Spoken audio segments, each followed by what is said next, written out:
Ladies and gentlemen, boys and girls, welcome to Drunk with Mr. Sepulveda. I'm Mr. Sepulveda, and on today's episode, we finally made it after a whole year of working towards this storyline. We're finally here at the Gods and Champions War, part number 1, The Fallen. So without further ado, all you gotta do is just sit back, relax, click play, and enjoy the episode. Let's go! It was a beautiful Tennessee morning in the middle of summer. The sunshine hugged the city in its warmth. The skies were bluer than anything you could imagine. The birds were happily chirping and flying in formation, heading for their next destination. The sounds of kids playing and the busy sound of traffic were heard from the city all the way to the field in the woods where a battle was soon to take place. Cardio, a speedster, had scoped the location much earlier and believed it was safe from potential threats to civilians. Tsukisane, a half-kitsune lunar demigoddess, stood on top of a luscious green hill with the wind blowing through her black and white hair. Her fox ears twitched, trying to pick up the faintest of sounds that might be awaiting them beyond the tree line, just a few hundred feet directly in front of them. Her team of heroes were ready to fight alongside her. If Tsukisane were to win today, then the heroes would know that they have saved the world from a most dangerous threat, and Tsukisane would be allowed to return to her homeland of Fantasia. If Tsukisane were to fall today, then the future havoc that awaited the citizens of the world would all be their fault. Tsukisane was nervous, for it would be her fault, and hers alone, if anything should happen to her teammates. Their trust and their lives were all in her hands. As the team was discussing potential strategies, shadowy figures began to emerge beyond the tree line. Tsukisane began to bare her sharp teeth the moment she recognized Saruthocles. Tsukisane could make out several villains who have joined her foe's side. Using her kitsune senses, Tsukisane could quickly tell that this battle was not going to be easy. Tsukisane had trained all year to prepare herself for this battle. She knew she was ready. The same couldn't be said for her newest inexperienced recruits. Scalina, Mr. Muscleman, and Uncontrollable were all giving off a scent of fear. If she could sense it, she was certain Saruthocles could as well. I guess this means you'll not be stripped of your demigod rank. Showing up is very gutsy of you, little fox. Have you prepared yourself to die by my hands? Hiro Takemiya, codenamed Metal Samurai, took one step forward, and Tsukisane stopped him by putting her hand out in front of him. Her heart was steady and calm, and her determination was without falter. She took 2 steps forward before beginning to speak. The real question is, how will you feel when this little fox defeats you? Will your father welcome you home? The champions on both sides looked towards their demigod to see if they would back down. Verbal exchanges continued. As tensions began to rise between the two demigods, a bright white light filled the center of the field. Only Saruthocles, the monstrous warrior, and Tsukisane could see who the figures were because of their status as demigods and monsters. The rest of their champions could only make out flashes of bright lights that were very difficult to keep eye contact with. If they looked too long, they felt a searing pain in their eyes. Before them were Ion, the lunar god of Fantasia, Tsukisane's father, and Khaled, the mountain god, Saruthocles' father. The gods have discussed matters at great length. We have decided that if Tsukisane is the victor and maintains a pure heart, then we shall allow her back through the veil to her homeland once again. Tsukisane began to tear up slightly. She was more determined than ever before. Tsukisane remembered her father setting her off on this quest because the necrosmic power that was inside of her tainted her abilities to cross over the veil. As long as she doesn't do anything too evil, she will be allowed to return home. Tsukisane also remembered the warning Julia Legrand gave her a year ago when she imbued Tsukisane with her abilities. There would be no drawbacks to the necrosmic abilities she had as long as she didn't commit evil with her abilities. If you win, my son, then you will be gifted the status of God and gain abilities beyond your wildest dreams. Saruthocles laughed, pleased with this decision. Let the battle begin. With a snap of his finger, the champions were all randomly placed on the field of battle against their respective opponents. Once confusion settled, the champions began to fight. Tsukisane and Saruthocles were at the farthest end of the field, running towards each other. Drake was using his lightning aura to defend himself from Jester, who was using his flaming pumpkin head as a weapon. The Bone Bad and Ella were up in the sky. Zuko and the Metal Samurai were partnered up against Brainiac and Dr. Cord. Julia Legrand, Electric Nerve, and Mr. Muscleman were up against the twins of terror, Cece and Nala. Cardio, the Digger, and Scalina were against an opponent that outmatched them in strength and combat ability. They were up against the monstrous warrior. In the middle of the field, Uncontrollable was face to face with her opponent, the Blower. Just beyond the tree line where Ceruthocles entered the field were the group of escaped prisoners from the once inescapable Supermax facility led by Nagato Nerve. The group came to this location to apprehend the top 5 most wanted ability users. Today was going to be a major payday if they succeeded. As far as preparations were concerned, their leader Nagato Nerve was able to receive detailed information about every combatant on the field in front of them by his informant, who is currently battling in the field before him. Let us wait here and choose the proper moment to reveal ourselves. No need to jump in immediately. It would be wise to attack when they are at their weakest. There's something strange about that girl, Nagato. She seems to be both an ability user with an awakened Evo gene, and somehow she's an aura user. I didn't think that was possible. I wonder if that menace with the lightning aura has taken notice yet. Down below the field, fighting against the Blower, was the girl Lady Cardiac had her eyes on. She was one of the newest young recruits to join Tsukisune. Her name is Kylie Johnson, and her code name is Uncontrollable. Kylie's aura abilities awoke the same as all the other aura users on the West Coast, the day the particle discharger from Phasa Technology Corporation malfunctioned. A wave of pure energy spread over large regions of the West Coast, the biggest impacted area being California itself, where both Lady Cardiac and Drake were from. Kylie was living in Oregon when the wave hit her. The Bureau of Aura Protection, or the BAP, were created to keep track of all the aura users and classify them based on their aura abilities. At the time, Kylie's mother thought it best to keep this from the government. This action may have saved Kylie's life. BAP, in its early years, experimented on aura users so they could determine their power scale from F-class to S-class. Drake falls under the rare S-class category. If Lady Cardiac were ever tested, she would classify as an double S-class aura user because her abilities are beyond the expectations of the BAP's power scale. There's no telling where Uncontrollable would fall on the BAP scale, having possession of aura abilities and an awakened Evo X gene. The Blower began to fly into the sky, and Uncontrollable was right on her tail, using her aura to manipulate the wind around her. The Blower noticed her pursuer and began to shriek a banshee-like shriek. Wind sights began to blow and headed for Uncontrollable. Uncontrollable managed to dodge a few wind sights and blocked a few with her fire aura. The wind sights she evaded created giant gashes in the ground below. She knew she was going to have to be very careful against her opponent's attacks. Behind the tree lines, Lady Cardiac noticed Uncontrollable manipulating the element of air and fire and became more curious as time passed on the battlefield. The Battle of the Sky continued. Uncontrollable used her abilities to create a wind cannon. The fastball of moving wind shot at high speeds towards the Blower. The Blower managed to create a twister which funneled the wind cannonball into the upper atmosphere. Wait, her aura's twitching. Uncontrollable readied another wind cannon, but fire aura and water aura began to mix with the wind aura and exploded, creating a giant ball of steam. The steam began to fill the air, making it difficult for these two airborne fighters to see. The girl's genes and aura are unstable. Lady Cardiac began to feel a sense of worry for the young aura user.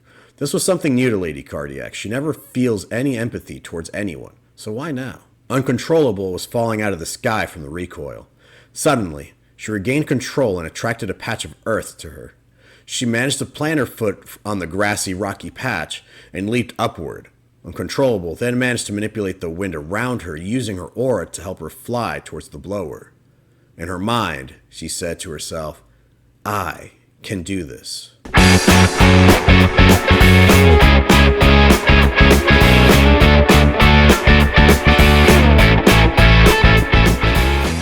The field has started to become a war zone. Dust and debris continue to fly around as the combatants use energy-wielding attacks and as bodies began to skip across the field like stones on a river. The champions on both sides not only had to watch their opponent carefully, but also the stray attacks that came from the other competitors. Julia Legrand was readying her wand when suddenly she lost control of her body. Her body stopped responding to her own will. Before her was a young girl in a red hoodie with the letter C on the chest. The young girl's name was Cece. Cece had the ability to manipulate liquids. She was able to harness and shape liquid by simply willing it with her mind. The most terrifying of her abilities was to manipulate the blood in a human body. Cece's eyes filled with blood as she used this ability to control Julia's limbs. This was one drawback to this unique gift. The other was the pain she felt coming behind her retinas. Julia was forced to toss her wand away, and just like that, she became fully unprotected. I don't always like using this ability, but I know just how powerful you are. Now let's see if I can cause you a little pain. Julia's wrist began to twist in ways that a wrist should never twist. She began whining and then screaming in tremendous pain. It was then at that moment Forrest Tran, codenamed the Electric Nerve, used the pink orb on top of her staff to run electricity through Cece's body. The jolt of electricity broke Cece's concentration, and Julia was able to regain control of her own body and quickly ran for her wand. Nala ran to help her sister Cece, but Mr. Muscleman scooped her up while on his high-tech hoverboard. The hoverboard had a sleek design and looked like it came out of a sci-fi movie. It was black and blue with 2 orbs on the bottom ends of the board. Tiny pulses could be seen between the orbs and the ground, and they began to pulse quickly, allowing Mr. Muscleman to travel at quick speeds. He threw Nala to the ground when he felt he got her a good distance apart from her sister. Nala got angry and was ready to use her persuasion abilities when Mr. Muscleman threw a punch from 15 feet away. The punch created a shockwave that headed towards Nala. She was able to dodge the punch, and the shockwave continued towards the tree line. The bark of one of the trees exploded, and the remaining part of the tree came toppling down. Mr. Muscleman hasn't been a hero for too long. In fact, he has only been involved with heroics for the past 4 months. His identity is Brooke Walker, and his abilities weren't natural. Like Ella, codenamed Flyer, he gained his abilities when a rare chemical made contact with his skin. Since then, he developed a muscular physique and began training. His friend Knox helped create a high-tech hoverboard and a supersuit for him. Brooke wears a blue suit that has a few hidden gadgets and a blue mask with a high-tech metallic coverings over the eyes that would allow Brooke to scan the vital signs of those around him. Brooke wanted to make sure that his family and friends would be safe and decided to join Tsukisune to make sure that good triumphed over evil the same way it did in the comic books. Brooke closed in on Nala by double tapping his right heel on the back of the board. This gesture activated propulsion technology and forced him quickly towards his opponent. Nala shouted out an instruction once Brooke was in earshot. "Stop attacking!"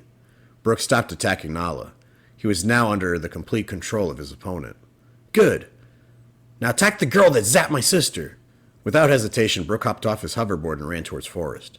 He fought with his fists and feet, sending shockwaves off his punches and kicks. Forrest's ability to respond and calculate her opponent's movements allowed her to quickly dodge all of Brooke's attacks. Julia began channeling magic into her wand and began to unleash it towards Nala. Nala managed to evade and dodge Julia's blasts. Cece regained consciousness and attacked Julia with water whips.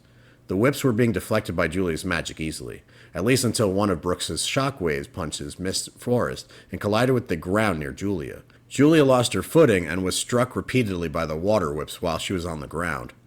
"Ha ha ha! Oh, this is just brilliant, wouldn't you say, Nala?" "Oh, I would say this is brilliant, Cece. What do you say we end this battle?" "Oh, I would love that very much. What do you have in mind?" The 2 sisters looked at each other, instantly knew what the other was thinking, and laughed. Forrest managed to shock Brooke with her pink orb and gave him control of his own body once again. He was on the ground in pain from the consecutive punches he tried to land and from the electricity that was running through his body. Forrest went to face the twins of terror when suddenly she dropped her staff. She was no longer in control of her body. Cece was controlling Forrest's blood. Cece angrily, with blood dripping from her eyes, forced Forrest to turn her head. Julia managed to look up from the ground at Forrest. In just a mere seconds, Forrest snapped her own neck and dropped to the ground in front of Brooke. Julia had tears running down her face. The utter shock quickly built into her rage. Brooke, holding his forearm, was in shock and couldn't believe what had just happened before his very eyes. Cece and Nala began to laugh. Cece winced as blood trickled down her eyes. Her ability to manipulate the blood in others takes a large toll on her body. Even so, her actions were calculated. With the electric nerve out of the way, they were going to pit Mr. Muscleman against the old witch.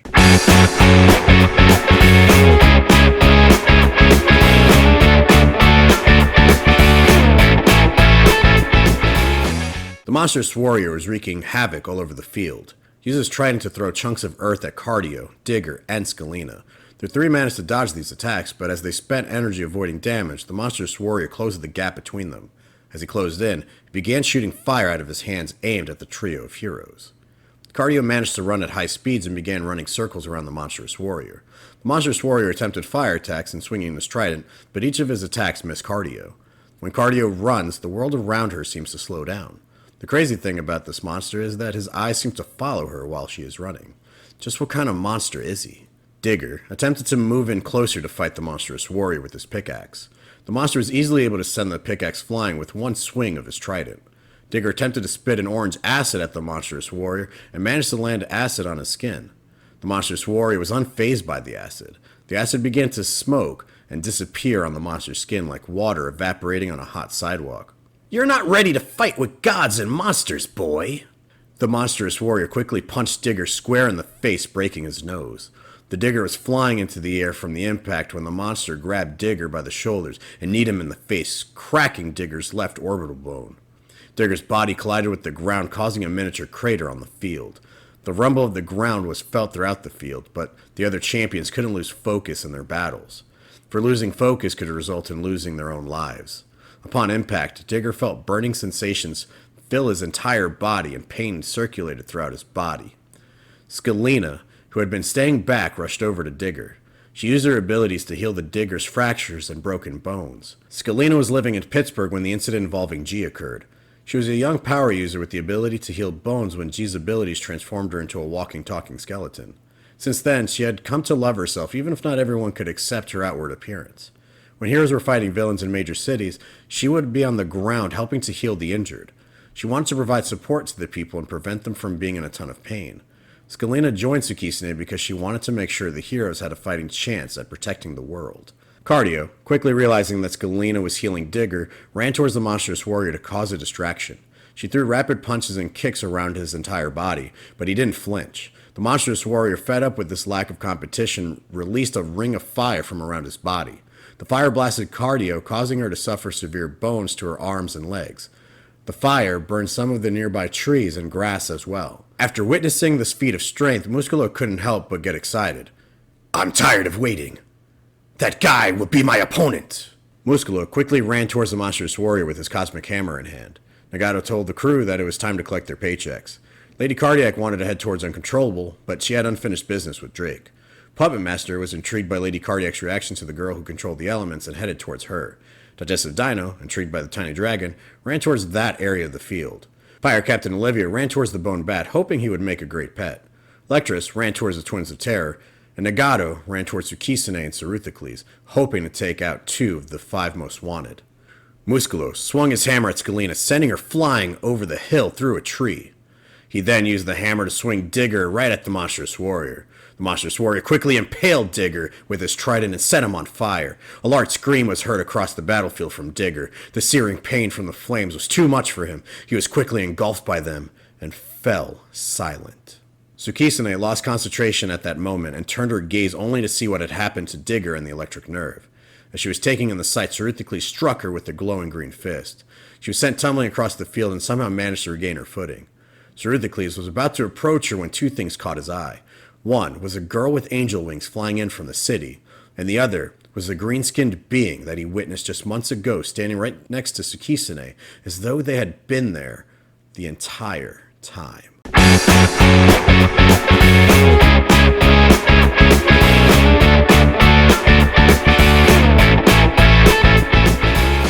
Alright guys, what'd you think about that story? What'd you guys think about the artwork? As far as artwork goes, for me personally, I'm really leaning towards Scalina. However, story-wise, I really want to know what Uncontrollable is going to be getting herself into in the next upcoming episodes for the Gods and Champions War. Big thank you to those students that gave me the artwork that I redrew in this episode. So really quickly, I'd like to thank Megan B for allowing me to redraw Uncontrollable, Sammy P for allowing me to redraw Mr. Muscleman, and Peyton D for allowing me to redraw Scalina. And if you guys like this episode, please look through my S vs. Chronicles playlist, where it leads you through all the events that led up prior to this episode that you just witnessed. Or if you want to see me turn things into superheroes or supervillains, I've got a playlist for that as well. I'll see you all next Tuesday for a regularly scheduled video where I'll be drawing student suggestions from my draw jar. So I can't wait to see you guys then. You guys have a good one. Take care. Bye-bye.